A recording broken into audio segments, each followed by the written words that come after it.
मध्य प्रदेश प्रदूषण नियंत्रण बोर्ड द्वारा पहली बार जन सुनवाई का आयोजन हुआ क्योंकि मेघनगर इंडस्ट्रियल एरिया में केमिकल प्लांट में ऐसी कई फैक्ट्रियां प्रदूषण कई वर्षों से फैलाया जा रहा है, जिसमें खेती के उत्पादन में कमी आम जनता के स्वास्थ्य पर हानिकारक असर हो रहा है। वहीं पालतू पशुओं के दूध उत्पादन पर भी असर पड़ता है। प्रदूषित जल से अनेक पालतू पशुओं की मौत भी हो चुकी थी। इस खबर को रफ्तार मीडिया ने प्रमुखता से प्रसारण भी किया था। आज इस कार्यक्रम में अधिकारी कह रहे हैं कि अब नई परियोजना लगने से प्रदूषण नहीं होगी, तो जनता ने मंच से प्रदूषण अधिकारी पर आरोप लगाए कि आप मीडिया की खबर पर चेकिंग करने आते हैं और बैग भरकर चले जाते हैं। गौरतलब है कि झाबुआ जिले का मेघनगर का जिला का सबसे बड़ा औद्योगिक क्षेत्र है और इस औद्योगिक क्षेत्र में कई कंपनियां संचालित हैं। अधिकतर कंपनियां अन्य राज्यों के मालिक हैं, तो वहीं मैसर्स एसएमओ फेरो अलायंस प्राइवेट लिमिटेड के अधिकारी कहते हैं कि कंपनी यहां कई वर्षों से संचालित होकर ग्रीन जोन में काम कर रही है और आज भी जीरो वेस्ट जीरो पॉल्यूशन पर आधारित है। कंपनी द्वारा कोई भी गंदा पानी रिलीज नहीं किया जाता है और ना ही कोई प्रदूषण फैलाया जाता है। प्रदूषण बोर्ड द्वारा लगाए गए जनसुनवाई में लोगों का गुस्सा फूट पड़ा। केमिकल कंपनियों से निकलने वाले दूषित जहरीले केमिकल युक्त पानी और वायु प्रदूषण को लेकर लोगों ने अपने अपने विचार अधिकारियों के सामने रखे। जो विस्तार हम लोग करने जा रहे हैं वह विस्तार हमारा जीरो वेस्ट जीरो पोल्यूशन पर आधारित है। हमारा आज भी कोई गंदा पानी रिलीज नहीं किया जाता है, आज भी कोई किसी प्रकार का हम लोग जल प्रदूषण, वायु प्रदूषण या ध्वनि प्रदूषण नहीं कर रहे हैं। हमारे प्लांट में हमारी आने वाली सारी लेबर जो अभी कार्य कर रही है वह अन्य स्टाफ को फ्री कॉस्ट ऑफ फूड दिया जाता है, जल सुविधाएं दी जाती। खाने लगे, रोजगार मिले, पर किसको? आखिर रोजगार बाहर वाले व्यक्ति को मिलता है, कारखाने यहां लगते हैं, पर्यावरण की मार। आप जीरो पॉल्यूशन, जीरो वेस्ट या केमिकल लाइन में आप जो वेस्ट निकलता है वो वेस्ट अगर यहां पर फिल्टर प्लांट लगा रखा है, ट्रीटमेंट प्लांट लगा रखा है, तो उसका उपयोग क्यों नहीं हो रहा है? वो क्यों नहीं देखते हैं? ये किसकी जवाबदारी है? नगर की आम जनता हर बार फेसबुक पर, सोशल मीडिया पर, मीडिया के जरिए बताती रहती है, लेकिन यह प्रशासन या कहे पोल्यूशन विभाग इन चीजों को क्यों नहीं देखता है? या पोल्यूशन विभाग का यहाँ पर ऑफिस क्यों नहीं है? और वायु अगर स्वच्छ नहीं होगी तो कोई भी व्यक्ति आक्रोशित होगा। मैं इस बात से सहमत हूँ। जब से मैंने भी ज्वाइन किया, इमरान जी आपको भली भांति आप जानते हैं, लगातार कार्रवाई चल रही है। कोई भी एक शासन की प्रक्रिया होती है। अगर आप आए और सीधे किसी अधिकारी से ये अपेक्षा करें कि सीधे इनकी फैक्ट्री को जाकर सील करें, उसके पहले उस फैक्ट्री की हिस्ट्री हम लोगों के पास होना बहुत जरूरी है, क्योंकि हम शासन के अधिकारी है। जब भी कोई कार्य करते हैं तो उसके पहले पूरा ज्ञान और नियम सभी जानने के पश्चात ही हम कोई कार्रवाई कर सकते हैं।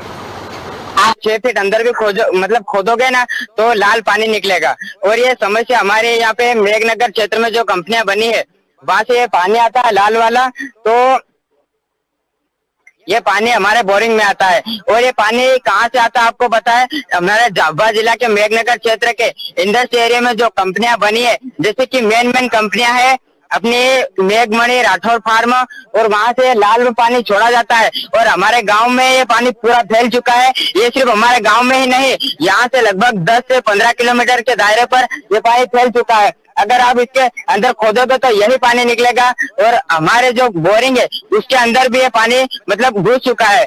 हमारे जो पशु पक्षी ने सब जीव जंतु है इस पानी को पीते हैं और उनको बहुत ज्यादा हानि होते हैं। सब इस पानी को जो भी जीव। इस पर ज्यादा जानकारी के लिए जुड़ेंगे मध्य प्रदेश से कंसल्टिंग एडिटर शाबिर मंसूरी से।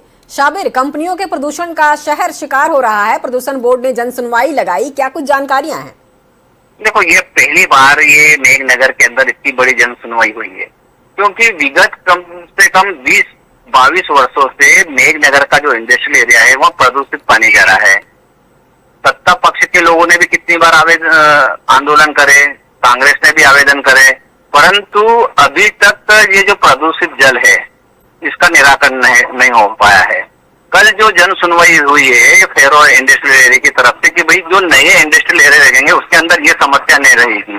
परंतु गांव वालों का ये कहना है कि ग्रामीण इलाकों का यह कहना है कि यदि नए में यदि आप ऐसा कानून पास कर रहे हैं तो पुराने जो इंडस्ट्रियल इतना प्रदूषित जल नदी नालों में जा रहा है, जिससे इंसानों के स्वास्थ्य के ऊपर भी प्रभाव पड़ रहा है, आदिवासी ग्रामीण किसानों की खेती में भी प्रभाव पड़ रहा है, जो पालतू पशु जानवर जाते हैं पानी पीने के लिए उनकी भी मृत्यु हो रही है। हमने हमारे चैनल ने इस खबर को अनेक बार कम से कम 5 वर्षों से 6 वर्षों से लगातार प्रसारण कर रहे हैं, परंतु इसका अभी तक प्रदूषित जल का कोई निराकरण नहीं हो पाया है। और अधिकारी, प्रदूषण विभाग के अधिकारी कहते हैं कि हम समय समय पर इसको जाके मौका मुआयना करते हैं, और जबकि वहाँ के गांव ग्रामीण जन, वहाँ के स्थायी निवासी जो कह रहे हैं कि भाई आते हैं और झोला भर के चले जाते हैं, प्रदूषण विभाग के अधिकारी कोई कार्रवाई नहीं होती है। और इतना बड़ा आरोप प्रदूषण विभाग के अधिकारियों पर लगाना बड़ा भरे मंच से बहुत बड़ा आश्चर्य की बात है। कलेक्टर ने भी संज्ञान पिछली बार लिया था, कार्रवाई की थी और इनको ट्रीटमेंट प्लान के लिए भी किया था, परंतु ना तो ट्रीटमेंट प्लान चालू हुआ है और ना ही कुछ हुआ है। ग्रामीण इलाकों का ये कहना, वहाँ पर ये कंडीशन है कि 5 फीट पानी, 5 फीट यदि हम गड्ढा खोदते हैं तो वहाँ भी जो पानी निकलता है वो प्रदूषित पानी रहता है। उस पानी से पूरा जबकि शाबिर, इसके विपरीत जो प्रदूषण बोर्ड है वो कह रही है कि उनके द्वारा कोई भी प्रदूषण नहीं फैलाया जा रहा है और ना ही गंदे पानी का निकासी किया जा रहा है। देखो हमारे विजुअल में दिख रहे हैं कितना गंदा पानी जा रहा है, कितना गंदा पानी जा रहा है, कितना प्रदूषित नजर आ रहा है। हाँ, जानवर भी इस पानी को पी रहे हैं। लोग कह रहे हैं कि भाई ये पानी हमारे स्वास्थ्य के लिए खराब है, हमारी खेती नहीं हो रही है, खेती का उत्पादन कम हो गया है, दूध जो पशु दूध देते हैं उनका दूध कम हो गया है, और ऐसे कई पशु हैं जो मतलब अकाल ही में मृत्यु में समा गए हैं। पर उसके बाद भी प्रदूषण बोर्ड ये कहता है कि भाई हमारे द्वारा समय समय पर इसका इंस्पेक्शन किया जाता है। और देखने में ये आया है कि यहाँ जो जितने भी इंडस्ट्रियल एरिया के लोग हैं, अब मालिक हैं, सब अन्य राज्यों से हैं, और यहाँ का रोजगार के लिए यहाँ के स्थायी जो आदिवासी इलाका है ये, यहाँ के लड़कों को, यहाँ के युवाओं को रोजगार नहीं देते हुए अन्य राज्य के लोगों को यहाँ पे रोजगार दिया जा रहा है। मतलब कितनी बड़ी एक आश्चर्य की बात है भाई, यदि इंडस्ट्रियल एरिया लग रहा है तो यहाँ के स्थायी लोगों को, बेरोजगार लोगों को, युवा लोगों को रोजगार दिया जाए। पहला हक तो उस राज्य के राज्यवासियों का ही बनता है। जी साबिर, तमाम जानकारियों के लिए आपका बहुत बहुत शुक्रिया।